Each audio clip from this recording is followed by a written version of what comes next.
এই দুনিয়ার পুরো জীবনটা এটা হচ্ছে লালসাময় একটা জীবন, লোভ, মরিচিকা, মায়াজাল। এই মায়াজালে আমরা আটকে আছি, ফলে মৃত্যুর কথা আমরা ভুলে গিয়েছি। পাগলের মতো ছুটছি, আরো টাকা লাগবে, আরো খ্যাতি লাগবে, আরো যশ লাগবে, আরো দাপট লাগবে। আমার এত টাকা দিয়ে কি হবে, এত সম্পদ দিয়ে কি হবে, এত ব্যস্ততা দিয়ে কি হবে তোমার? স্টপ, থামুন, অনেক হয়েছে। আন্না,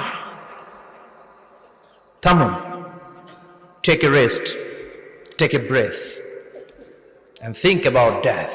Think that you have to go back to your Lord. একটু বসেন না, একটু ভাবেন যে আমাকে চলে যেতে হবে, চলে যেতে হবে। এই কোলাহল, এই ব্যস্ততা, এগুলো থাকবে, থাকবো না আমি। সাইয়েদনা ওমর ফারুক বলেছেন, মুতু ক্বাবলা আন তামুতু, মরার আগে একবার মরো। হাসিবু ক্বাবলা আন তুহাসাবু আলাইকুম, তোমার হিসাব নেওয়ার আগে তুমি একবার নিজের হিসাবটা করো না।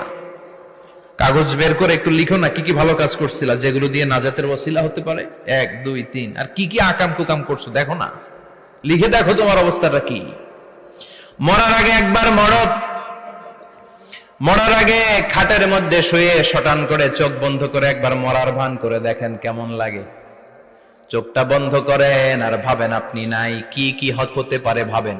আপনার ছেলে মেয়েরা কান্না জুড়ে দিবে, আপনার প্রাণের স্ত্রী বিলাপ শুরু করে দিবে, বন্ধু বান্ধবের চিৎকার আর মাতম, স্থানীয় এলাকার মসজিদে ঘোষণা, অমুক এলাকার নিবাসী অমুক ভাই অমুকের ছেলে অমুক দুনিয়ায় নাই।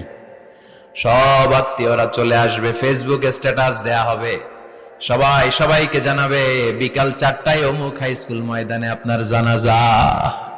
ছুটে আসবে, সবাই ছুটে আসবে আপনাকে শেষ বিদায় দিতে, গুড বাই জানানোর জন্য, আল ওয়াদা, বিদায় জানাতে আসবে সবাই। 4 তাকবীর দিয়ে আপনার জানাজা হবে, অশ্রুসিক্ত জানাজায় আপনার বিদায় হবে।